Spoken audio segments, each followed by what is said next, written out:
Let us see this question. The question is saying two identical capacitors in parallel are charged with charge Q each.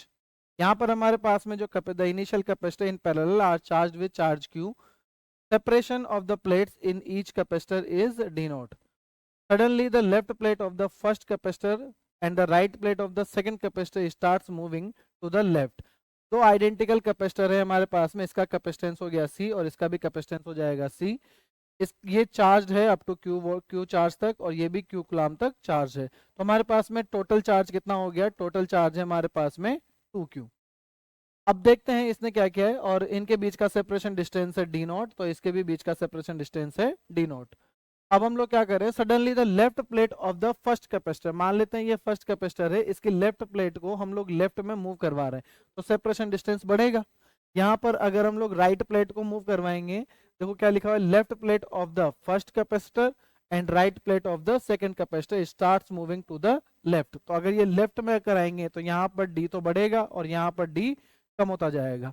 जब हमारे पास में यहाँ पर capacitors भी चेंज हो चुके होंगे, कैपेसिटर्स चेंज होने के बाद में हम लोग मान लेते हैं कि इस पर चार्ज हमारे पास आ जाएगा Q1 और इस पर चार्ज हमारे पास आ जाएगा Q2, और Q1 प्लस Q2 हमारे पास कितना हो जाएगा? 2Q. ठीक है, हमें पता है यहाँ पर कि charges Q1 plus Q2 is equals to कितना होगा? 2Q. और Q1 अपॉन Q2 किसके बराबर है हमारे पास में? Q1 अपॉन Q2 बराबर है C1 अपॉन C2 के बराबर, क्योंकि हमें पता है Q प्रोपोर्शनल टू CV है और दोनों के अक्रॉस पोटेंशियल सेम है.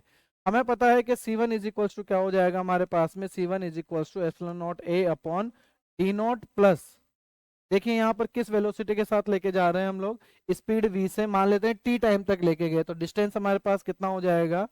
डिस्टेंस हमारे पास हो जाएगा, distance is equals to speed into time, speed into time, तो हो जाएगा v इंटू टी.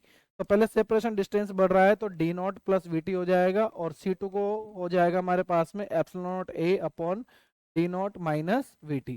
तो यहाँ से हमारे पास में C1 अपॉन C2 का रेशो आ जाएगा D not minus we T divided by D not plus we T. और C1 अपॉन C2 का रेशो ही किसके बराबर है हमारे पास में? Q1 अपॉन Q2 के बराबर. यहाँ से अगर मैं Q1 निकालना चाहूँ तो Q1 इज इक्वल्स टू हो जाएगा हमारे पास में Q not Q2 D not minus we T divided by आ जाएगा D not plus we T. ये हमारे पास Q1 आ गया. इसको उठा के हम लोग इक्वेशन 1 में पुट कर देते हैं, Q1 plus Q2 d is equals to 2Q, और ये आ जाएगा. देखिए यहाँ पर हमारे पास में तो जो कंसेप्ट यूज्ड हो रहा है इस चैप्टर के लिए, हमारे पास कंसेप्ट यूज्ड हो रहा है parallel plate capacitor, capacitors in parallel. ये हो जाएगा हमारे लिए कैपेसिटर्स इन पैरेलल. तो देखिए अगर हम लोग यहाँ पे वैल्यू पुट करें तो कितना आ जाएगा? Q1 की जगह मैं पुट कर रहा हूँ Q2 D not minus we T divided by D not plus we T is equals to plus Q2 is equals to आ जाएगा हमारे पास में 2Q. यहाँ से अगर मैं Q2 कॉमन ले लेता हूँ तो कितना बचेगा मेरे पास में? यहाँ पे d not plus we t अगर मैंने एलसीएम लिया तो d not minus we t plus d not plus we T is equals to 2Q. तो यहाँ से VT से VT कट जाएगा हमारे पास में, Q2 इज इक्वल्स टू आ गया Q2 into 2 d naught divided by D not plus VT is equals to 2Q. उसे 2 कट जाएगा हमारे पास में, तो Q2 की वैल्यू हमारे पास आया यहाँ पे Q divided by Q into D not plus VT divided by D not. कुछ इस तरीके का आ रहा है. क्या हमारे पास ऑप्शन भी इसी तरीके का आ रहा है? देखिए एक ऑप्शन इस तरीके का आ रहा है, ये अगर हमारे पास में डी नॉट हो गया तो हमारा Q2 हो गया, तो Q1 कितना हो जाएगा हमारे पास में? Q D not minus we T divided by D not. ये Q1 और Q2 आ जाएगा. देखते हैं हमारे पास ऑप्शन मैच कर रहे हैं क्या. हमारे पास में जो ऑप्शन है उस हिसाब से अगर हम लोग मैच कराएं तो Q D not minus we T, यहाँ पे 2 आ रहा है, यहाँ पे 2 आ रहा है, ये 2 और ये 2, यानी कि ये ऑप्शन भी गलत है और ये ऑप्शन भी गलत है. अगर हम लोग चार्ज की बात करें, देखिए चार्ज तो हमारे पास गलत हो गया. Current in the circuit will increase as time passes, नहीं.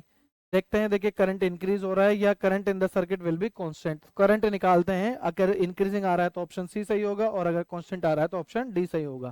तो अगर हम लोग यहाँ पर निकालें, करंट निकाले I is equals to d Q1 divided by d t, ये हमारे पास चार्ज आ जाएगा.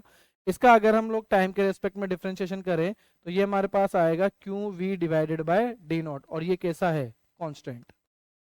ये कैसा हो जाएगा हमारे पास में, कांस्टेंट। तो ऑप्शन कौन सा सही होगा हमारा, ऑप्शन डी सही होगा, current in the circuit will be constant. This will be